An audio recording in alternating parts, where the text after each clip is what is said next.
Малчин эхний өдөр 56 хонь ноосолсон. Ноослно гэдэг нь хоньны ноосыг нь авах буюу хярахыг хэлдэг.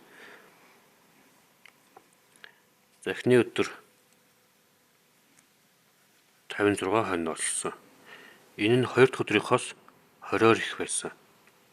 Өөрөөр хэлбэл энэ 56 нь 2 дахь өдрийнхоос их байсан гэсэн үг.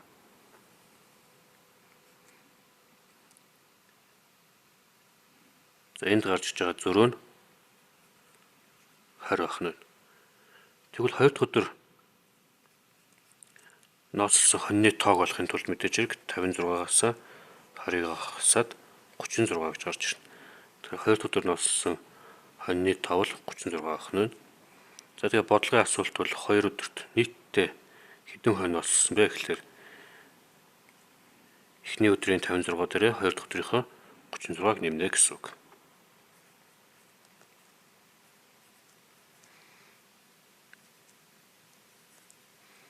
Ерөн 2 хонь ноосолсон байх нэ.